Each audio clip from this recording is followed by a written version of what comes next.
കഴിഞ്ഞ 3 ദിവസത്തിനുള്ളിൽ മാത്രം മരണപ്പെട്ടത് 1300-ലധികം പേർ.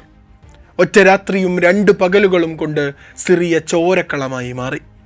14 വർഷമായി തുടരുകയാണ് സിറിയയിലെ ആഭ്യന്തര കലാപം. ഈ 14 വർഷത്തെ സിറിയൻ സിവിൽ വാർ ചരിത്രത്തിലെ ഏറ്റവും വിനാശകരമായ കലാപങ്ങളിലൊന്നാണ് ഇപ്പോൾ സംഭവിച്ചുകൊണ്ടിരിക്കുന്നത്. ഒരു ഭാഗത്ത് ഇടക്കാല സർക്കാരിൻ്റെ സിറിയൻ സുരക്ഷാ സേന, മറുഭാഗത്ത് സർക്കാർ വിരുദ്ധ ഗ്രൂപ്പുകൾ, പുറത്താക്കപ്പെട്ട പ്രസിഡന്റ് ബഷാറുൽ അസദിൻ്റെ വിശ്വസ്തർ. ഇവർ തമ്മിൽ 2 ദിവസമായി നടന്ന ഏറ്റുമുട്ടലുകളിലും തുടർന്നുണ്ടായ പ്രതികാര നടപടികളിലുമായി ആയിരങ്ങൾ കൊല്ലപ്പെട്ടിരിക്കുന്നു. നോക്കാം ഫാക്ട് ആൻഡ് ഫോക്കസ്. ബ്രിട്ടൻ ആസ്ഥാനമാക്കി പ്രവർത്തിക്കുന്ന സിറിയൻ ഒബ്സർവേറ്ററി ഫോർ ഹ്യൂമൻ റൈറ്റ്സിൻ്റെ റിപ്പോർട്ടാണ് ഞെട്ടിക്കുന്ന മരണവിവരങ്ങൾ പുറത്തുവിട്ടിരിക്കുന്നത്.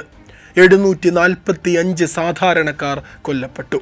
പുറമെ 125 സർക്കാർ സുരക്ഷാ സേനാംഗങ്ങളും ബഷാറുൽ അസദിനെ പിന്തുണക്കുന്ന വിവിധ സായുധ സംഘടനകളിൽപ്പെട്ട 148 പേരും മരണപ്പെട്ടിട്ടുണ്ടെന്നാണ് കണക്കുകൾ.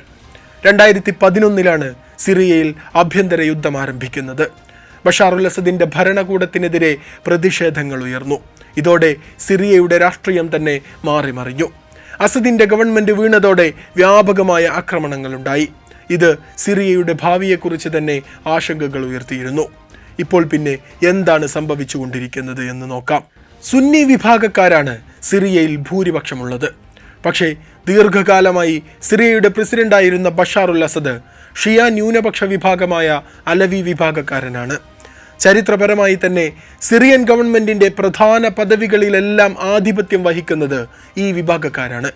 സായുധ സംഘടനയായ Hayat Tahrir al Sham HTS നടത്തിയ വിമത വിപ്ലവത്തിൽ ബഷാറുൽ അസദ് കഴിഞ്ഞ വർഷം വീണു. കലാപം തുടങ്ങി 13 വർഷത്തിന് ശേഷം കഴിഞ്ഞ ഡിസംബറിലാണ് അത് സംഭവിച്ചത്. 11 ദിവസത്തെ വിപ്ലവം. ഇതിനെ തുടർന്ന് അസദ് റഷ്യയിലേക്ക് പലായനം ചെയ്യേണ്ടി വന്നു. അതോടെ രാജ്യത്തെ പ്രമുഖ ആധിപത്യ സേനയായി ഹയാത്തെ തെഹ്രീർ അൽ ഷാം ഉയർന്നു വന്നു.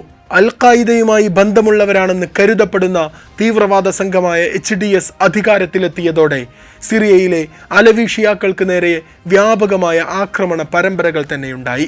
ഹയാത്തെ തെഹ്രീർ അൽ ഷാമിൻ്റെ ഭരണകൂടത്തിന് കീഴിൽ ക്രിസ്ത്യാനികളടക്കമുള്ള ന്യൂനപക്ഷ വിഭാഗങ്ങൾ കടുത്ത വിചാരണയ്ക്ക് വിധേയമായി കൊണ്ടിരുന്നു. HDSൻ്റെ നേതാവായിരുന്ന അഹമ്മദ് അൽ ഷാരയാണ് നിലവിൽ സിറിയയുടെ ഇടക്കാല പ്രസിഡന്റ്. രാജ്യത്തു നിന്ന് അസദ് അനുകൂലികളെ ഉന്മൂലനം ചെയ്യുമെന്ന് ഷാരയുടെ കീഴിലുള്ള സേന പ്രഖ്യാപിച്ചിരുന്നു. എല്ലാവരെയും ഉൾക്കൊണ്ടുകൊണ്ടുള്ള ഭരണമായിരിക്കുമെന്നാണ് ഇടക്കാല പ്രസിഡന്റ് അഹമ്മദ് അൽ ഷാരെ പറഞ്ഞിരുന്നത്. പക്ഷേ സിറിയയിൽ നടന്നുകൊണ്ടിരിക്കുന്നത് അതൊന്നുമല്ല. ഈ മാർച്ച് 6 അസദ് അനുകൂലികൾ സുരക്ഷാ സേനയ്ക്കെതിരെ ആക്രമണം നടത്തിയതോടെ കാര്യങ്ങൾ വഷളായി. അലവി വിഭാഗക്കാർക്ക് ഇപ്പോഴും ആധിപത്യമുള്ള ചില തീരദേശ പ്രദേശങ്ങളുണ്ട് സിറിയയിൽ. തീരമേഖലയായ ബനിയാസും ലതാക്കിയ പ്രവിശ്യയിലെ ജബ്ലെ പട്ടണവും അത്തരത്തിലുള്ള സ്ഥലങ്ങളാണ്. ഇതിൽ ജബ്ലെ പട്ടണത്തിലാണ് ആക്രമണം പൊട്ടിപ്പുറപ്പെട്ടത്.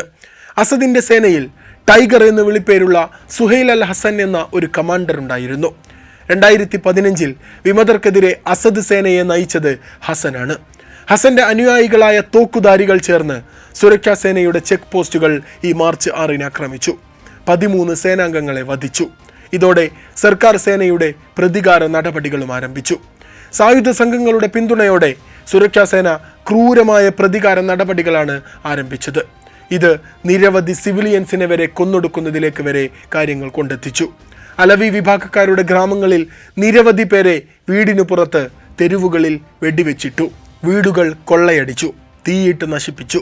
ആക്രമണങ്ങൾ വ്യാപകമായതോടെ സുരക്ഷാ സേനയോട് മിതത്വം പാലിക്കണമെന്ന് ഇടക്കാല പ്രസിഡന്റ് അഹമ്മദ് അൽ ഷാര ടെലിവിഷനിലൂടെ ആവശ്യപ്പെട്ടിരുന്നു.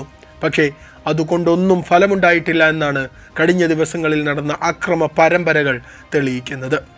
അലവി വിഭാഗക്കാരുടെ ഗ്രാമങ്ങളിൽ പുരുഷന്മാരെയും സ്ത്രീകളെയും പട്ടാളം ടാർഗറ്റ് ചെയ്ത് ആക്രമിച്ചുകൊണ്ടിരിക്കുകയാണ്.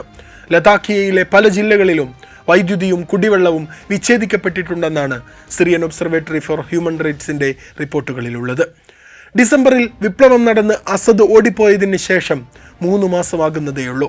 അപ്പോഴേക്കും കാര്യങ്ങൾ വീണ്ടും രൂക്ഷമാകുന്നു. ഇത് ഡമസ്കസിലെ പുതിയ സർക്കാരിന് വലിയ വെല്ലുവിളി ഉയർത്തുന്നുണ്ട്. ആയിരക്കണക്കിന് ആളുകൾ സുരക്ഷയ്ക്കായി സമീപത്തുള്ള പർവ്വതങ്ങളിലേക്ക് പലായനം ചെയ്തുകൊണ്ടിരിക്കുകയാണ് ഇപ്പോൾ സിറിയയിൽ.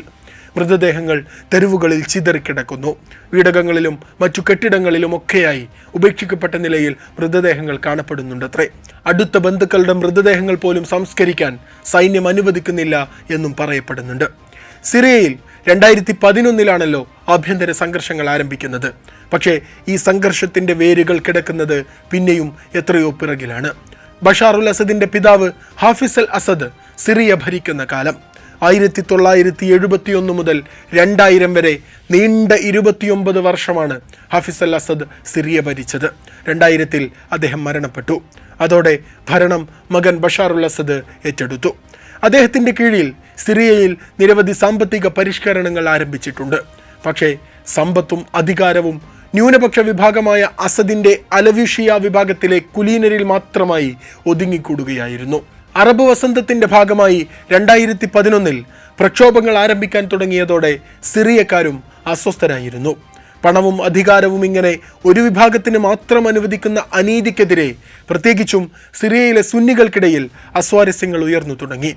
വിലക്കയറ്റത്തിനും തൊഴിലില്ലായ്മയ്ക്കുമെതിരെ പ്രക്ഷോഭമുയർത്തിയ സിറിയൻ ജനതയെ അന്ന് അസദ് ഭരണകൂടം ക്രൂരമായാണ് അടിച്ചൊതുക്കാൻ നോക്കിയത്. ഇതോടെ സിറിയയിൽ ഒരു മുഴുനീള ആഭ്യന്തര യുദ്ധത്തിലേക്ക് ഇത് വഴിമാറുകയായിരുന്നു. സിറിയയിലെ പല ഗ്രൂപ്പുകൾക്കും വിവിധ വൈദേശിക ശക്തികളുടെ പിന്തുണയും സഹായവും ലഭിച്ചതോടെ അതിസങ്കീർണമായ രാഷ്ട്രീയ പ്രശ്നമായി സിറിയ മാറി. അമേരിക്കയും ഇസ്രയേലും റഷ്യയും തുർക്കിയും ഇറാനും എല്ലാം ഇടപെട്ടു. സുന്നി ഷിയ സായുധ ഗ്രൂപ്പുകൾ, കുർദിഷ് ഗ്രൂപ്പുകൾ എല്ലാവർക്കും സഹായങ്ങൾ ലഭിച്ചു. അന്താരാഷ്ട്ര ശക്തികളുടെ സാന്നിധ്യമാണ് സിറിയയെ വിവിധ ഭൗമരാഷ്ട്ര താൽപ്പര്യങ്ങൾ പരസ്പരം മത്സരിക്കുന്ന ഒരു യുദ്ധക്കളമാക്കി മാറ്റിയത്. ഇസ്രായേൽ വ്യോമാക്രമണം നടത്തിയിരുന്നു. വൻകിട ആയുധങ്ങൾ അനർഹരിലേക്ക് എത്തുന്നത് തടയാനാണ് ആക്രമിക്കുന്നത് എന്നായിരുന്നു ഇസ്രായേലിന്റെ വാദം. റഷ്യയുടെ വലിയ സൈനിക സന്നാഹം തന്നെ ഇപ്പോഴും സിറിയയിലുണ്ട്. ഇപ്പോൾ സംഘർഷം നടക്കുന്ന ലതാക്കിയയിൽ വലിയൊരു റഷ്യൻ സൈനിക താവളമുണ്ട്. സിറിയയിലെ ന്യൂനപക്ഷ വിഭാഗങ്ങൾക്ക് ആക്രമണമുണ്ടാകുമ്പോൾ അഭയം നൽകുന്നത് ഈ താവളമാണ്. ഇങ്ങനെ നിരവധി ശക്തികളുടെ പിടിവലി കൂടിയാണ് ഇന്ന് യുദ്ധം കണ്ടുകൊണ്ടിരിക്കുന്ന സിറിയൻ പോർമുഖം. സമാധാനത്തിനും ദേശീയ ഐക്യത്തിനും വേണ്ടി ഇടക്കാല പ്രസിഡന്റ് അഹമ്മദ് അൽ ഷാറ ആഹ്വാനം ചെയ്തിട്ടുണ്ടെങ്കിലും സിറിയയുടെ ഭാവി അനിശ്ചിതത്വത്തിലാണ്. ജനങ്ങൾക്കിടയിൽ ആഴത്തിലുള്ള ഭിന്നതകൾ നിലനിൽക്കുന്നുണ്ട്. ഓടിപ്പോയെങ്കിലും ബഷാറുൽ അസദിനെ അനുകൂലിക്കുന്നവർ കലാപത്തിന് ഒരുങ്ങി പുറപ്പെട്ടിരിക്കുകയാണ്.